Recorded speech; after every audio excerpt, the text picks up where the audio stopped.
आज हम जो दुनिया में देख रहे हैं ना कि भाई ये शादी कर लिया 2 साल में डिवोर्स हो गया, ये शादी क्यों क्यों हो रहा है? भाई हमने गाड़ी का इंजन तो हमने सर्विस करा लिया, तेल वगैरह डाल दिया, और गाड़ी का ब्रेक लाइनर देखा ही नहीं है, ये ब्रेक बरोबर है क्या नहीं है। कम से कम मसाला डाल करके उसको हम बनाते हैं, और वो अगर मर्द जो है वो हफ्ते में 2 दिन खा ले तो उसके स्पर्म क्वालिटी और क्वांटिटी में फर्क आएगा। उस वक्त या अमास नहीं होना चाहिए, और पूर्णिमा नहीं होना चाहिए, और एकादशी नहीं होना चाहिए। ये 3 चीज जो है ना, ये आपको अवॉइड करना होगा, क्योंकि भगवान ने जो सिस्टम बनाया हमारा कि एक बार इंसान को दांत आने के बाद उसने दूध पीना जो है वो हानिकारक है। आज की तो साइंस भी बोल रही है कि वो पीना जो है वो हानिकारक है, और क्वांटिटी उसको कंट्रोल में ले लो धीरे धीरे धीरे धीरे जो है। तो इस चीज को जो है ना हमने सीरियस लेना होगा, क्योंकि आज का रेडिएशन का असर वो बच्चे में आज ही दिखेगा ये जरूरी नहीं है। या अपना कॉन्फिडेंस तोड़ेगा या बनाएगा। तो ये जो चीज है ना, प्रक्रिया, ये भी उसके जीवन पे असर डाल रही है।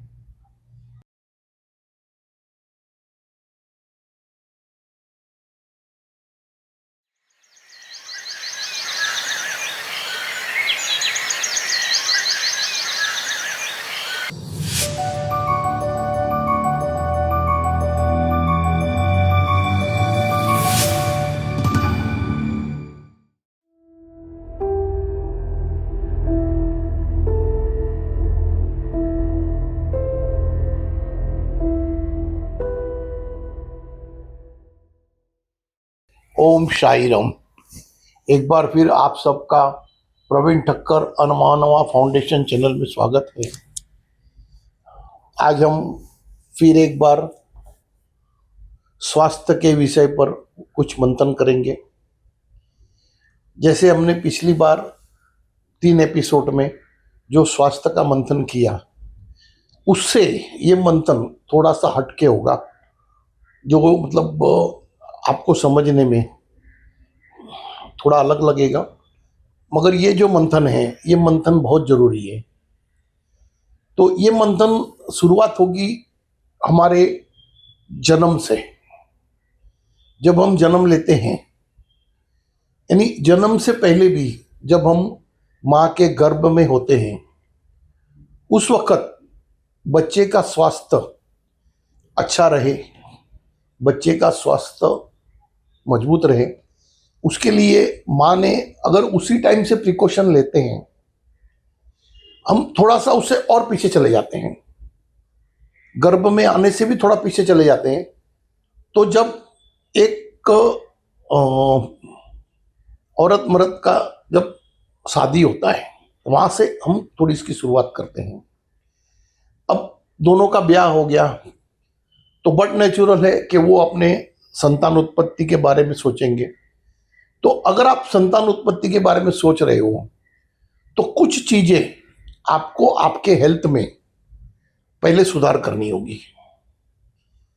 तो क्या सुधार करना होगा, उसके ऊपर थोड़ा सा हम लोग ध्यान देते हैं कि भाई जैसे एक मर्द है तो उसने अपने खाने पीने में इस तरह की चीजें लेनी है कि जिससे उसका स्पर्म काउंटिंग और स्पर्म क्वालिटी बेटर हो सके, ताकि जो संतान उत्पन्न होगी वो पहला बेसिकली बेटर क्वालिटी से होगी। संतान जो उत्पत्ति होगी वही बेटर क्वालिटी से होगी, तो उसको जो है ना आगे चल करके स्वास्थ्य का प्रॉब्लम कम आएगा। तो उसके लिए हम क्या कर सकते हैं, तो उसके लिए एक तो हम हमारे खाने पीने में जितना हो सके उतना संतुलित आहार लें, हर चीज का पूरा ध्यान रखें। प्लस एक जो भाजी आती है ड्रम स्टिक जो आती है, उसको हफ्ते में 1-2 बार जो है अगर आप उसकी भाजी खाते हो, मगर इतना है कि जिस दिन आप उसकी भाजी खाओगे उस दिन आपने खट्टे चीज को अवॉइड करना है। जैसे ड्रम स्टिक के टुकड़े करके आपने उसको बॉईल कर दिया, उसमें हल्दी नमक जो भी डालना है कम से कम मसाला डाल करके उसको हम बनाते हैं, और वो अगर मर्द जो है वो हफ्ते में 2 दिन खा ले तो उसके स्पर्म क्वालिटी और क्वांटिटी में फर्क आएगा। प्लस इससे जो है ना उसके स्पर्म का डिस्चार्ज का स्पीड भी ज्यादा रहेगा, तो जिसकी वजह से संतान उत्पत्ति के चांसेस बहुत ज्यादा बढ़ जाते हैं। उसी तरह जैसे एक औरत है, तो उसने भी अपने सेहत का ख्याल रखना चाहिए, उसने भी अपने आप को जो है ना संतान उत्पत्ति के लिए तैयार करना चाहिए। तो उस वक्त क्या होना चाहिए, उसके गर्भ में अच्छी क्वालिटी का एग होना चाहिए, उसकी क्वांटिटी ज़्यादा होना चाहिए ताकि गर्भ धारण में आसानी हो। उसके लिए उन्होंने क्या करना चाहिए, एक लाल कलर का जो फूल आता है जो गणपति को हम लोग लगाते हैं, जासवंती का फूल जो आता है लाल कलर का, उस फूल की जो खाली पत्तियां होती हैं, वो 2 फूल की पत्तियां सुबह में थोड़ा सा गाय का घी में उसको अगर फ्राई करके अगर उसको धारण करते हैं हफ्ते में 2 बार, तो उससे जो है ना उनके एग का क्वालिटी और क्वांटिटी बढ़ जाता है। ये हुई गर्भ धारण के पहले की तैयारी। उसके साथ ही साथ आपने ये देखना है कि अगर जब भी हम गर्भ धारण की प्रक्रिया में जाते हैं उस वक्त या अमास नहीं होना चाहिए और पूर्णिमा नहीं होना चाहिए और एकादशी नहीं होना चाहिए। ये 3 चीज जो है ना ये आपको अवॉइड करना होगा। मतलब संतान उत्पत्ति के लिए जब हम कोशिश करेंगे तो उसमें इन तीन दिनों में जो है औरत मर्द ने संभोग नहीं करना है, क्योंकि ये करने से उनके अंदर एक्सेस एनर्जी का आने के चांसेस बढ़ जाते हैं, जिसको हम लोग इनडायरेक्टली जो है यानी लेमैन भाषा में हम लोग उसको भूत प्रेत पिशाच कहते हैं। वो एक्सेस एनर्जी है, वो एक्सेस एनर्जी आने के चांसेस बढ़ जाते हैं। अगर वो आ गए तो बच्चा जन्मजात से ही जो है ना वो अब नॉर्मल हो जाता है, या तो उसका दिमाग नहीं चलता है, या उसका शरीर का कोई अंग नहीं चलता है, या उसका जो है मतलब बिहेवियर जो है वो हटके होता है। और उसी तरह आपने अगर एकादशी के दिन अगर ये काम कर लिया तो फिर आपकी जो संतान होगी वो जो है वो जैसे वो हमने हमारे धर्मों में पढ़ा है ना, जो जिसको बोलते हैं चिन्मय अवतार बोलते हैं, जो छोटा होता है और बिल्कुल अलग होता है एकदम, उस तरीके का संतान उत्पन्न होता है। तो ये जो है ये 3 दिन जो है ये आपको अवॉइड करना है।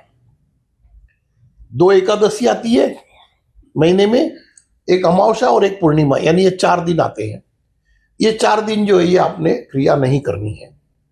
अगर उसके बाद में जब आपके गर्भ में संतान स्थापित हो गया, उसके बाद में आपने जितना हो सके उतना अपनी वाइफ को टेंशन फ्री रखना है, क्योंकि अगर वो टेंशन में रहेगा उसका असर जो है वो गर्भ के ऊपर भी पड़ता है। अगर वो प्रेशर में रहेगा, क्योंकि टेंशन से जो है बट नेचुरल ब्लड प्रेशर बढ़ जाता है, और ब्लड प्रेशर बढ़ने से जो है वो बच्चे को गर्भ के अंदर ही परेशानी शुरू होती है, बाहर आने के बाद नहीं, अंदर ही शुरू होती है परेशानी। तो इसका ख्याल रखना है। दूसरा, उस वक्त जो भी आपको खाने की इच्छा हुए तो वो खाना है, और मर्द का काम है कि उस वक्त उसकी जो भी इच्छा होती है खाने की वो उसको ला करके देना है। इतना है कि जितना हो सके इतना कच्चा फूड ज्यादा खाना है, ताकि वो ओरिजिनल फूड है, हमारे इंसानों का ओरिजिनल फूड है, तो वो खाने से जो है ना बच्चा जो है ना वो बहुत ज्यादा हेल्दी होगा। यानी उन्होंने अपने जीवन में उस खाने के दिनचर्या में सलाद का प्रमाण बढ़ा देना है। गाजर, काकड़ी, टमाटर, कांदा, जो भी कच्चा हम खा सकते हैं उसको बढ़ा देना है, और पका हुआ खाना जो है वो सीमित खाना है, उसमें भी मसाले जो है वो सीमित डालना है। इस चीज का जब आप ध्यान रखोगे तो आपका जो गर्भ है वो बहुत ही यानी जन्म लेने से पहला ही हेल्दी हो जाएगा। जन्म लेने से पहला जो हेल्दी हो जाएगा तो उसको बाहर आने के बाद बहुत जल्दी जो है ना कोई भी बीमारी उनको मतलब नहीं होगी। ये हो गया जन्म लेने से पहले की बात। अब जन्म लेने के बाद क्या करना है? जन्म लेने के बाद बच्चे को सबसे पहला किस चीज की जरूरत होती है? तो माँ के दूध की। तो हमको ये ध्यान रखना है कि भाई जब अ, बच्चा जन्म ले लिया उसके बाद हमारा फोकस होना चाहिए कि माँ का दूध कैसे बढ़ेगा। तो माँ का दूध बढ़ने के लिए कुछ चीजें हैं जिसका हम लोग उपयोग करेंगे तो माँ का दूध बढ़ जाता है। उसमें एक है खजूर और एक है स्वीट कॉर्न। स्वीट कॉर्न है, खजूर है। अच्छा, स्वीट कॉर्न को भी है ना, जितना होगा उतना अगर आप सलाद के साथ कच्चा खाएंगे या ऐसे भी कच्चा खाएंगे तो वो दूध बढ़ाने में बहुत उपयोगी होता है। हालांकि लोग बॉईल करके खाते हैं, मगर ठीक है, बॉईल करके खाएंगे तो भी प्रॉब्लम नहीं है, मगर ज्यादा दूध के लिए अगर हम लोग करते हैं तो छोटा भुट्टा लेना है जिसको आप इजीली चबा सको। और स्वीट कॉर्न में भी दो टाइप के आते हैं। एक आते हैं जो ओरिजिनल स्वीट कॉर्न है जिसके दाने गोल होते हैं और थोड़ा कड़क होते हैं, और एक है जो येलो कलर का आता है जो अभी अमेरिकन हम लोग बोलते हैं उसको। तो वो भी है, मगर उसमें थोड़ा सा उतना दूध नहीं होता है जितना ओरिजिनल में होता है। या तो आप दोनों मिला करके भी ले सकते हैं या जो भी ले लें। मतलब इन शॉर्ट आप जो है ना जिस चीज से दूध बढ़ सकता है उसके ऊपर ध्यान दें। अच्छा, जूने जमाने में जो थे वो लोग ऐसे लड्डू बनाते थे, डिंग का लाडू बोलते, डिंग का। उसके अंदर जो है ना वो गोंद होता था, खसखस होता था, फिर बादाम पिस्ता डालते थे उसके अंदर, और खोपरा नारियल, सूखा नारियल डालते थे। ये सब जो चीज है जिससे आपके बदन के अंदर दूध का उत्पादन बढ़े वो आपको ख्याल रखना है। और जितना मैक्सिमम हो सके उतना दिन तक उसको फीडिंग कराना है बच्चे को, क्योंकि माँ का दूध जो है वो उसके लिए सर्वश्रेष्ठ है। हम लोग जो गाय भैंस का जो दूध पिलाते हैं उनको बचपन से ही, तो आप एक समझ लो कि गाय भैंस की उम्र कितनी है और हमारी उम्र कितनी है। तो जो हमारे बॉडी में दूध बन रहा है वो उस तरीके का बन रहा है, और जो उनके बॉडी में दूध बन रहा है वो उस तरीके का बन रहा है। हमारा डाइजेशन पावर कैसा है और उनका डाइजेशन पावर कैसा है वो उनके डाइजेशन पावर के हिसाब से बन रहा है। और माँ के पेट में जो दूध बन रहा है, माँ के स्तन में जो दूध बन रहा है वो बच्चे के हिसाब से बन रहा है। तो जितना हो सके इतना ज्यादा से ज्यादा माँ अपना दूध पिलाए। और दूध पिलाने के बाद फिर जब आप उसको बाहर का अगर कुछ फूड चालू करते हो, कुछ भी फूड देने के लिए, उस वक्त एक चीज ध्यान में रखो कि जितना हो सके उतना थोड़ा बहुत जो है ना कच्चा फूड जो होता है, जैसे जिसका जूस निकलता है कच्चा फूड का, वो भी शुरुआत करो। जैसे आप दूध बंद होने के बाद में हम लोग क्या करते हैं, भाई उसको चावल पका के देते हैं, ये पका के देते हैं, वो ठीक है, मगर उसके साथ में आप थोड़ा थोड़ा जो है ना फ्रूट का जूस है या किसी भाजी का जूस है या जैसे ककड़ी का जूस है या जो भी चीज का है वो उसके साथ दिया करो। तो उससे जो है ना उसका शरीर जो है ना वो ज्यादा हेल्दी होगा। और जब एक बार बच्चा दूध पीना बंद कर देता है और इस चीज को खाना शुरू कर देता है तो उसके बाद जितना हो सके ना उसको आप दूध कम देने लगो, या बंद भी करोगे नहीं दोगे तो भी चलेगा मगर कम दो। क्योंकि भगवान ने जो सिस्टम बनाया हमारा कि एक बार इंसान को दांत आने के बाद उसने दूध पीना जो है वो हानिकारक है। एक बार आपको दांत आ गया उसके बाद में आप दूध पी रहे हो वो गलत है। दांत आने के बाद आप और चीजें खा सकते हो, मगर हम लोग जो लाइफस्टाइल में जी रहे हैं हम तो दांत आने के बाद नहीं, बुढ़ा होने तलक, मरने तलक जो है ना दूध को नहीं छोड़ते। आज की तो साइंस भी बोल रही है कि वो पीना जो है वो हानिकारक है। और क्वांटिटी उसको कंट्रोल में ले लो, धीरे धीरे धीरे धीरे जो है। ये हुआ बच्चे का जो बालपन होता है। और जब वो थोड़ा बड़ा होता है वो जहां चलता है चलने दो, जहां गिरता है गिरने दो, जितना चलेगा, जितना गिरेगा, उतना उसका बदन जो है ना वो मजबूत होगा।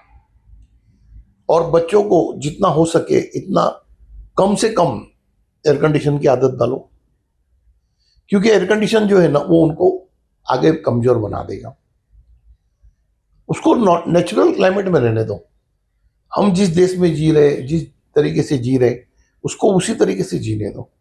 आज आप देखोगे ना तो जो लोग मेहनत मजदूरी का काम करते हैं उनके बच्चों के अंदर बीमारियों से लड़ने की ताकत हमारे बच्चों से ज्यादा होती है। क्यों होती है?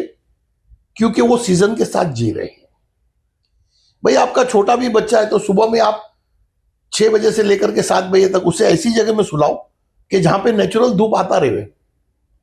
मगर आजकल लोग क्या करते हैं कि भाई उसका कलर डार्क हो जाएगा। अरे कलर जो है वो डार्क होए लाइट होए, मगर उसकी शक्ति मेन है। कलर कितना भी ब्राइट होए, मगर अगर उसके बदन में बीमारियां होंगी तो क्या फायदा? तो सूर्य का प्रकाश सुबह के टाइम अपने बच्चे को दिलाओ, और जितना हो सके इतना बच्चों के ऊपर साबुन का उपयोग कम करो, क्योंकि साबुन जो है ना वो उसके स्किन को बचपन से ही डैमेज करेगा। आप मालिश कर रहे हो, ये कर रहे हो, ठीक है, उसमें भी कौन सा तेल करना है, क्या करना है, वो भी मैं आगे अपन डिस्कस करेंगे उसके बारे में। मगर जितना हो सकता है इतना साबुन का इस्तेमाल आप कम करो तो ज्यादा अच्छा है। भाई अपने बच्चों को अगर नहलाना है तो थोड़ा सा मुल्तानी मिट्टी है, फिर उसमें थोड़ा सा दही डाल दो, और उससे अगर आप नहलाते हो बच्चे को तो वो बच्चा खूबसूरत भी रहेगा और निरोगी भी रहेगा। जो हम आर्टिफिशियल सोप्स वगैरह यूज करते हैं वो उनको बचपन से ही बच्चों को डेंजर है। एक बात और है कि जब तक आपका बच्चा कम से कम 4-5 साल का नहीं हो जाता है, 4 साल का, तब तक उसके आसपास मोबाइल चलाना जो है वो भी बहुत खतरनाक है। क्योंकि जब आप मोबाइल चलाते हो तो अल्टीमेटली जो है ना एक रेडिएशन के करीब ला रहे हो आप बच्चों को। वो रेडिएशन रेडिएशन है ना, चलो 10 बच्चों में इफेक्ट नहीं करेगा मगर कभी एक में कर लेगा।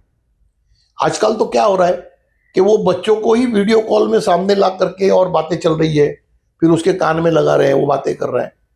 मतलब हम इंसान सब कुछ जानने के बाद भी ऐसी छोटी छोटी बेवकूफी कर रहे हैं। साधारण बीमारी जो है ना उसका इलाज बहुत आसान हो जाएगा। अगर किसी कीटाणु से बीमारी हुई है तो उसका आसान इलाज है, मगर अगर रेडिएशन से हुई तो उसका इलाज बहुत मुश्किल है। जैसे एक आदमी को अगर पत्थर लग गया और जख्म हो गया तो उसका इलाज आसान है, मगर एक आदमी को अगर करंट लग गया और अगर जख्म हो गया उसका इलाज बहुत भारी है। क्यों? क्योंकि उसके सारे टिश्यू ही डैमेज हो गए। जख्म लगने से तो थोड़े चमड़ियां डैमेज हुई, थोड़ा मटन डैमेज हुआ, मगर करंट लगने से तो पूरा टिश्यू डैमेज हो गया। तो इस चीज को जो है ना हमने सीरियस लेना होगा, क्योंकि आज का रेडिएशन का असर वो बच्चे में आज ही दिखेगा ये जरूरी नहीं है। वो बच्चे में दिखेगा कभी 10 साल के बाद या कभी उसकी जवानी में दिखेगा। अब उसकी बॉडी वो रेडिएशन को कहां इफेक्ट कर रही है वो आज हम नहीं बता सकते। तो ये जो सब चीजें हैं इसको हम लोग जितना ध्यान रखेंगे, भाई आपका बच्चा थोड़ा कलर अगर कम ज्यादा भी होगा तो भी क्या हो गया, मगर हेल्दी तो रहेगा। तो सुबह का सूर्य प्रकाश जो है वो अच्छा, अगर आपको लगता है बहुत ज्यादा प्रकाश है तो उसके ऊपर वो मच्छर वाली जाली रख दो, मगर कम से कम उसके अंदर वो सूर्य का प्रकाश जाने दो।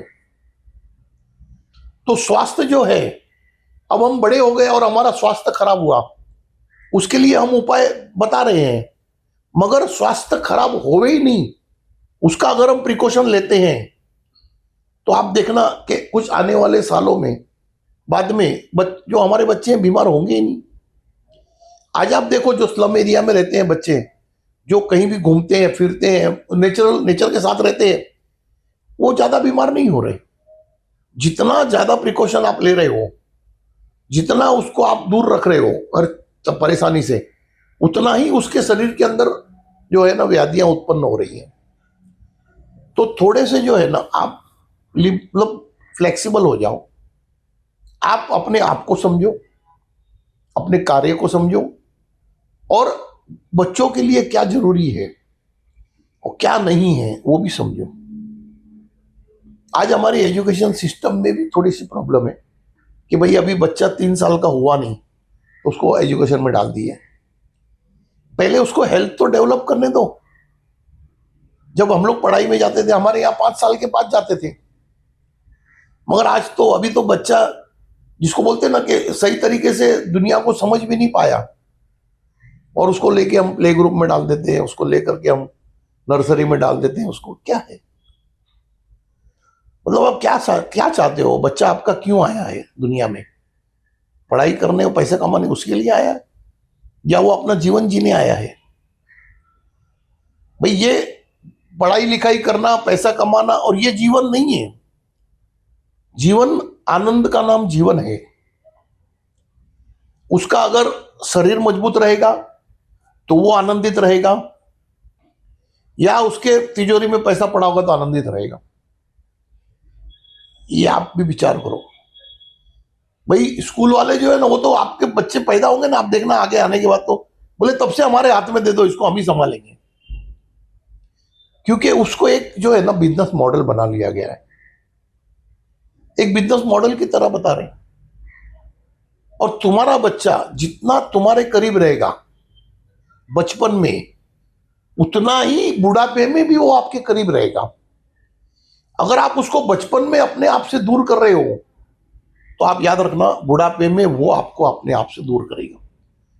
क्योंकि एक जो जिसको बोलते हैं ना बाउंडिंग होना चाहिए माँ पिताजी का बच्चों के साथ, जो बाउंडिंग होना चाहिए वो बाउंडिंग कम हो रहा है उसमें। आप सोचो अगर आपका बच्चा 5 साल तक अगर घर में ही रहेगा, आपके साथ खेलते रहेगा, कूदते रहेगा, आजू बाजू वाले बच्चों के साथ खेलता रहेगा, तब तो उसका हेल्थ बनेगा। आप अभी से उसके दिमाग में प्रेशर ला रहे हो, एबीसीडी सीखना है। आप 3 साल के बच्चे को जितनी देर में एबीसीडी सिखाओगे ना, उससे आधे समय में 5 साल का बच्चा सीख जाएगा। क्योंकि तब तक उसकी इंद्रियां डेवलप हो चुकी है, ग्रास्पिंग पावर उसका डेवलप हो चुका है। आप ये क्यों नहीं समझ रहे हो कि जो आप पहले 3 साल डाल रहे हो, 2 साल पहले डाल रहे हो, वो सिर्फ वो 2 महीने में ही कवर कर लेगा 5 साल के बाद। ये जो है ना, ये सारा एक बिजनेस मॉडल जो है ना वो हमारे संसार में डेवलप हो गया है। और वो उसका कारण भी है डेवलप होने का। क्यों कि औरत और मर्द दोनों जो है वो पैसे कमाने के पीछे गए, तो बच्चे को कहीं तो डालना है। तो वो ये सोचते हैं कि भाई प्ले ग्रुप से अच्छा क्या है, मगर प्ले ग्रुप में उसको जो अपनापन चाहिए, क्योंकि वहां पे तो 25 बच्चे होंगे, तो एक टीचर है वो कितने को अपनापन देगी।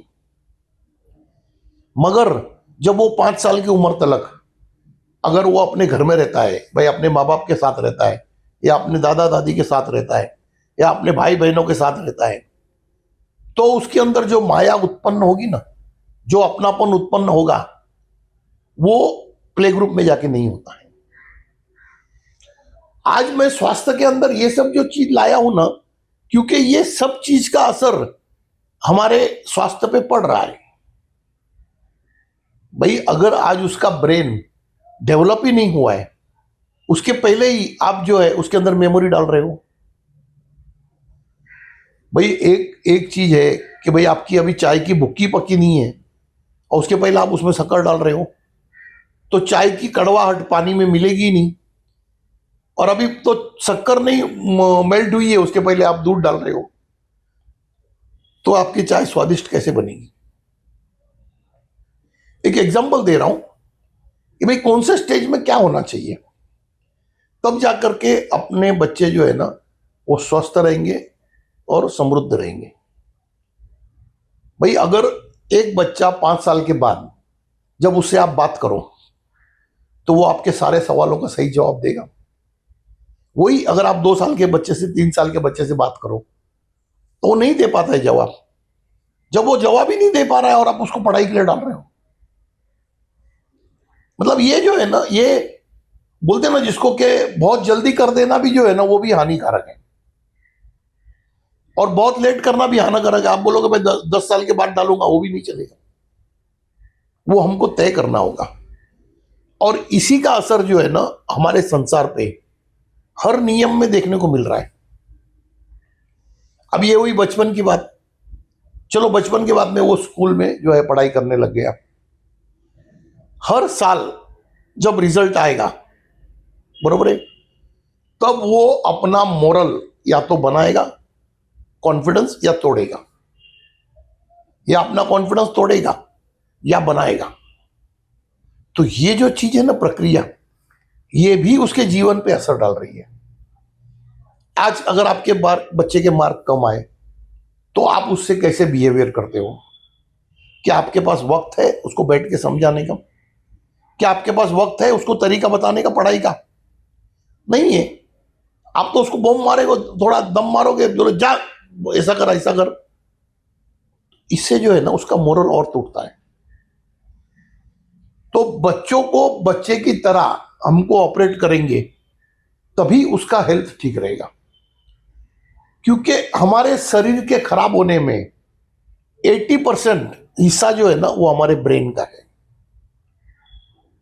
जिस आदमी का ब्रेन बैलेंस है, जिस आदमी का चित्त शांत है, उसको बीमारियां कम होती है। जो आदमी का ब्रेन अगर उलझन में है, जिसको संतुष्टि नहीं है, जिसको नींद नहीं है बरोबर, उसको बीमारियां ज्यादा है।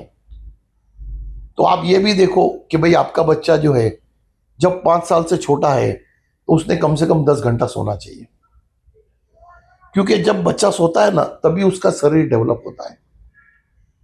आज हम क्या कर रहे हैं, रात को 12 बजे तक टीवी चला रहे, वो पता चला हम 1 बजे सो रहे, बच्चा भी 1 बजे सो रहा है, तो हम तो सुबह 10 बजे उठ रहे, मगर बच्चे को सुबह 7 बजे स्कूल जाना है। तो आप क्या कर रहे हो? आप बच्चों के साथ कर क्या रहे हो?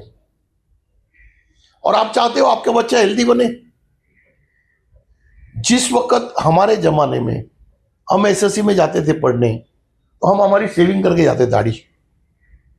और आज के बच्चे इतने इतने हैं, लिफ्ट में मिलते हैं ना, उसको पूछता हूं भाई कितने में पढ़ता है, बोले 11th में पढ़ता हूं। तो ग्रोथ कहां गया भाई? फिजिकल ग्रोथ भी तो होना जरूरी है ना। आप संसार को किस तरफ ले जा रहे हो? हर चीज का असर आपके स्वास्थ्य पे पड़ता है, हर चीज का असर। एक बच्चा 5 साल का हुआ, उसको स्टडी में डालो, बरोबर है, स्टडी होनी चाहिए 10 साल की। तो वो जब 15 साल का हुआ तो उसकी स्टडी एक लिमिट तक आ गई।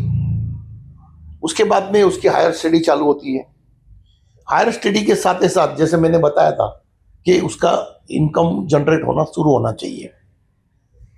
भाई 16-17 साल के बाद में बच्चों का कुछ ना कुछ एक्टिविटीज चालू होना चाहिए जिससे वो संसार में इन्वॉल्व हो।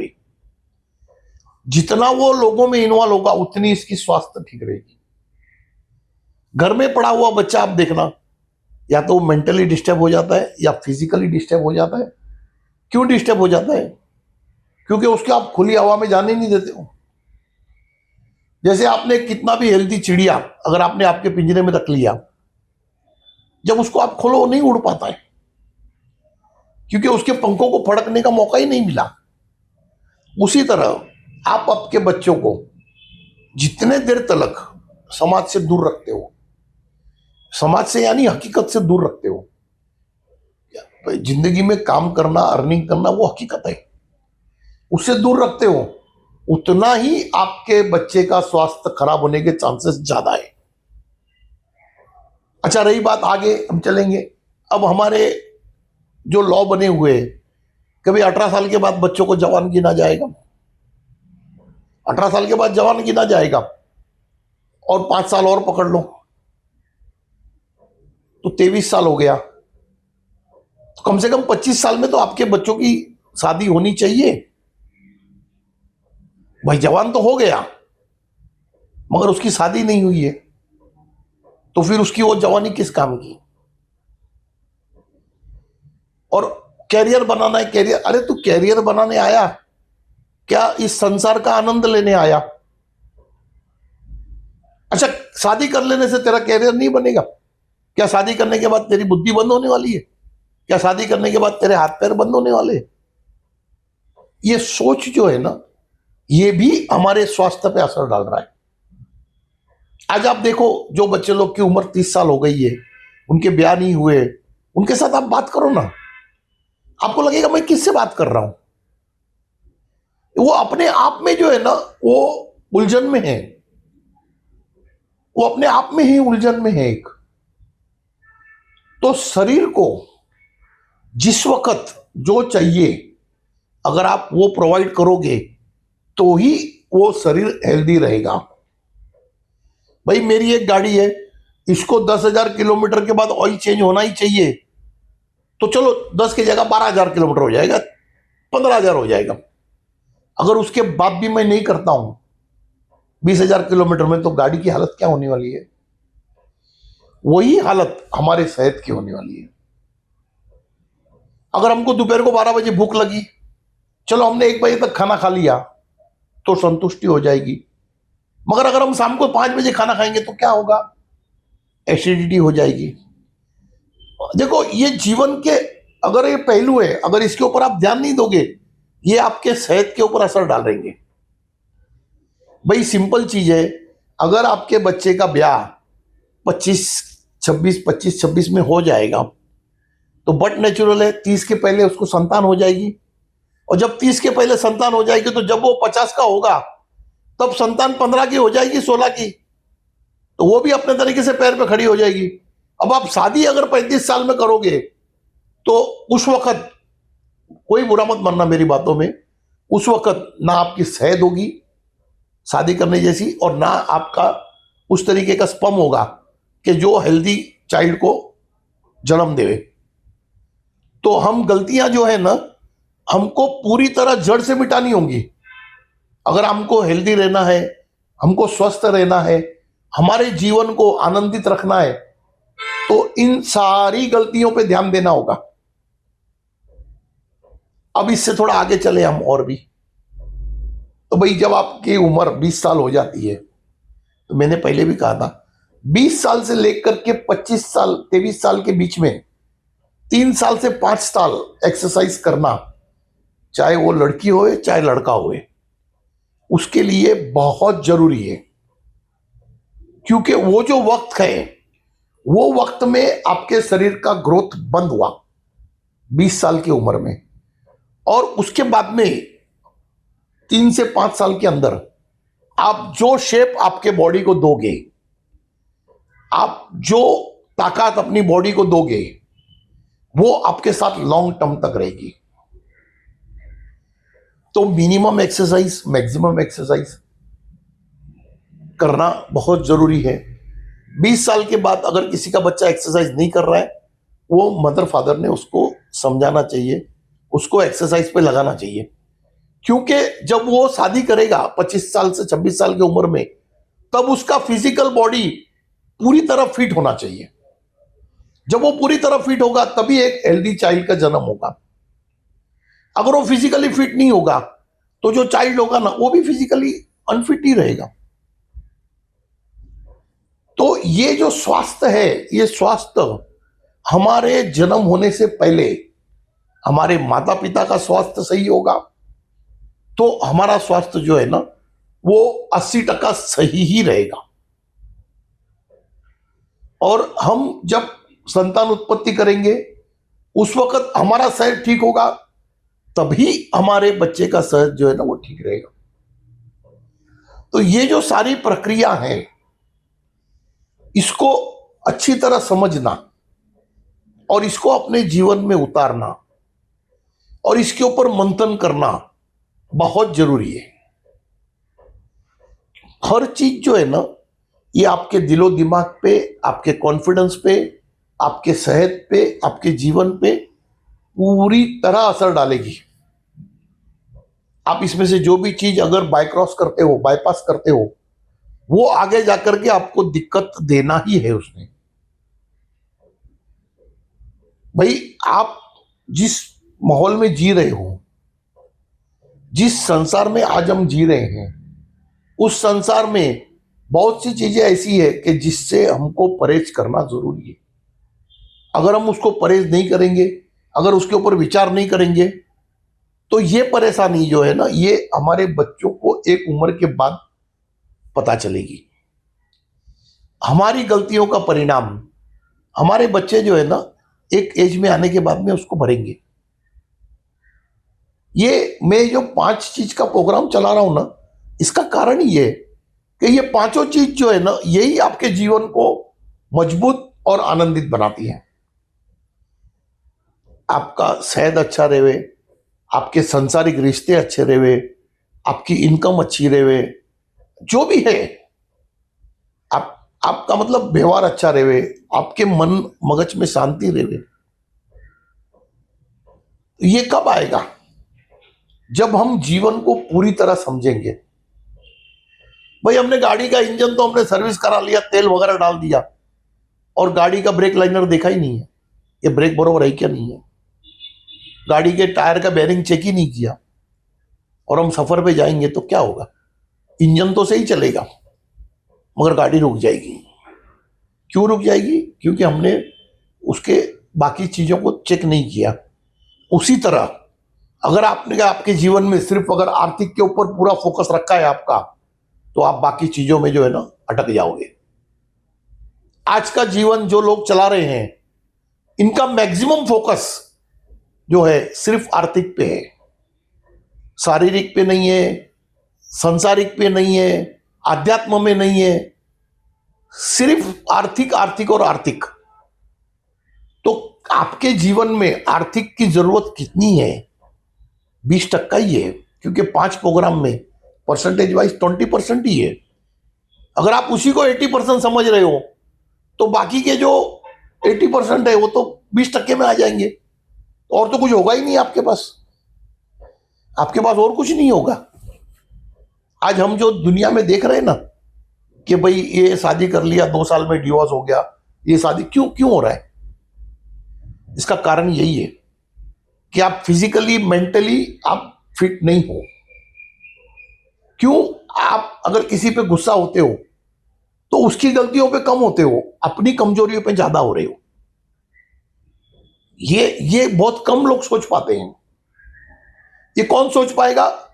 जो दूसरी तरह से हेल्दी होगा वो सोच पाएगा।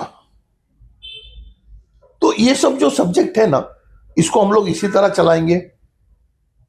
शुरुआत के जो 1-2 वीडियो थे वो आपको लगे होंगे बहुत इजी है, मगर अब जो वीडियो चालू होंगे ना, उसको आपके जीवन में परिवर्तन के लिए लाया हूं। वो आपके जीवन को ऐसा परिवर्तित करेंगे कि आपको ऐसा लगेगा कि जीवन तो अभी शुरू हुआ, उसके पहला जीवन था ही नहीं। हम तो एक बोलते ना, सब जैसे सब बकरियां जा रही है ना, वैसे बकरियों के साथ चले जा रहे थे। जब रुक के देखा तो पता चला जीवन क्या है। कहीं जाने का नाम जीवन नहीं है, कुछ पाने का नाम जीवन नहीं है, सिर्फ प्रेजेंस में रहने का नाम और आनंद लेने का नाम, अपने आप में संतुष्टि का नाम ही जीवन है। तो आज के लिए इतना काफी है। फिर अगले कार्यक्रम में हम लोग और मंथन करेंगे। ओम साई राम, ओम साई राम, ओम साई राम, ओम साई राम।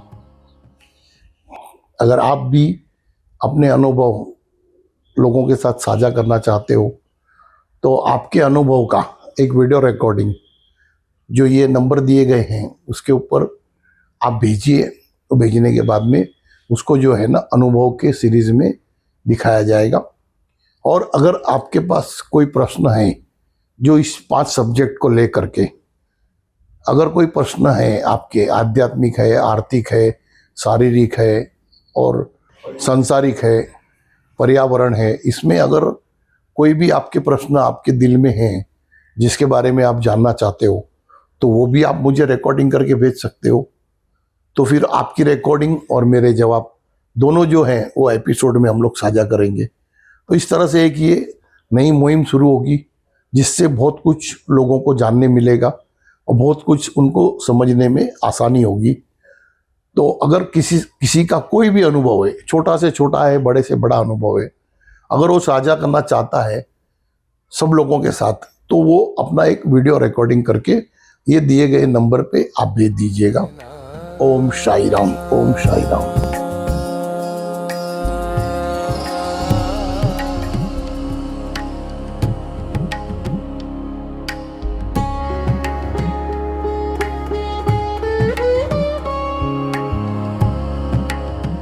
ओम साई राम।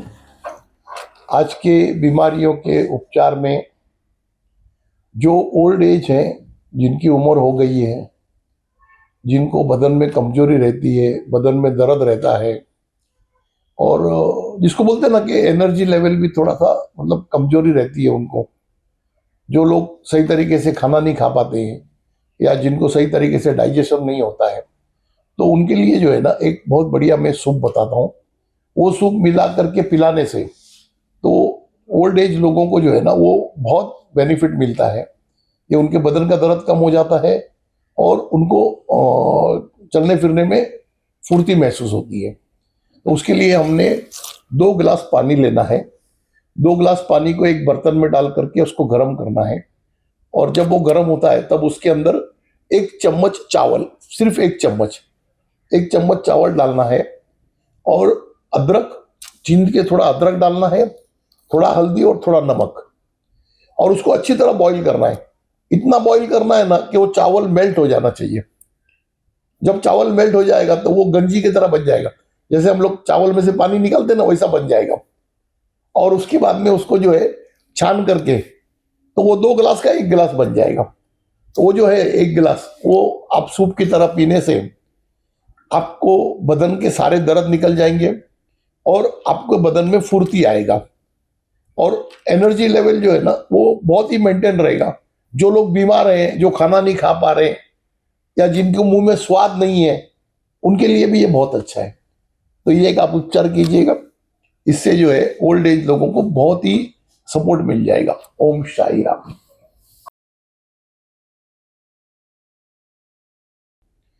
ओम साई राम।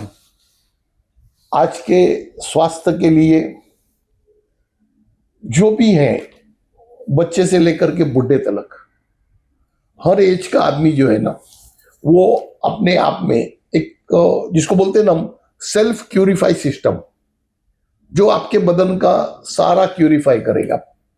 आपका ब्लड क्यूरिफाई करेगा, किडनी क्यूरिफाई करेगा, लंग्स क्यूरिफाई करेगा, या आपके बदन में जो भी छोटा मोटा परेशानी है सब क्यूरिफाई करेगा। प्लस आपको एनर्जी देगा, और एनर्जी देगा उसके साथ ही साथ आपका डाइजेशन पावर जो है वो बहुत स्ट्रांग कर देगा। उसके लिए जो है ना हम इसको नवरस नाम देंगे, क्योंकि इसके अंदर 9 चीज लगती हैं, तो इसको हम लोग नवरस नाम देंगे। इसके अंदर आपको एक आपको लेना है हरा धनिया, एक कड़ी पत्ता। अच्छा, जितना हरा धनिया लेंगे उससे आधा कड़ी पत्ता, और जितना कड़ी पत्ता लेंगे उससे आधा पुदीना। ये 3 चीज हो गई। फिर इसके साथ में एक अदरक का टुकड़ा। आप स्वाद के अनुसार जो आप मतलब थोड़ा डालो ज्यादा डालो, आपके ऊपर है। फिर कच्ची हल्दी अगर मिल जाए तो बहुत बढ़िया है, कच्ची हल्दी डाल देना उसके अंदर, और इसको डाल करके जो है ना इसको मिक्सर में अच्छी तरह पीसना है। जब इसको पीस लेंगे आप, तो पीसने के बाद में एक चटनी बन जाएगी। वो जो चटनी है ना वो आप एक समझ लो कि 1 गिलास जब हम पानी गर्म करेंगे तो उसके अंदर 1 चम्मच डालना है। जब हम बॉईल करने रखेंगे 1 चम्मच चटनी डालना है, और उसको अच्छी तरह बॉईल करना है। जब वो बॉईल होता हुए अगर आपको कच्चा हल्दी नहीं मिला है, अगर आपने उसमें मिक्स नहीं किया है, तो थोड़ा अपना घर का जो रेगुलर हल्दी है वो उसमें डाल सकते हैं, और थोड़ा सा नमक डालना है। ये अच्छी तरह बॉईल करके फिर क्या करना है कि आपका जो ग्लास है ना, वो ग्लास में पहले 1 चम्मच हनी डालना है, मध, शहद 1 चम्मच डालना है। फिर उस जो उबला हुआ जो अपना द्रव्य है उसको छान करके उसमें डालना है, और अच्छी तरह हिलाना है। और उसके अंदर सिर्फ 2 से 3 ड्रॉप नींबू के, 2 से 3 ड्रॉप ही डालना है, 2 से 3 बूंद, और उसको हिला देना है। ये बहुत टेस्टी है पीने में, और ये आपके हेल्थ के अंदर जिसको कहते हैं ना हम एक चमत्कार बताएगा। आप इसको हफ्ते में 2 दिन ले सकते हैं, या आप संडे के संडे सब लोग ले सकते हैं, घर वाले भाई जितने लोग हैं घर में सब ले सकते हैं। अच्छा, ये जो चटनी है अगर ये ज्यादा बन गई तो ये 2 दिन तक आप फ्रिज में रख सकते हैं। तो आप हफ्ते में अगर ज्यादा बन गई तो 2 दिन कंटिन्यूस ले लो। तो इससे जो है ना आपके हेल्थ में और आपको बहुत ही बड़ा फर्क नजर आएगा।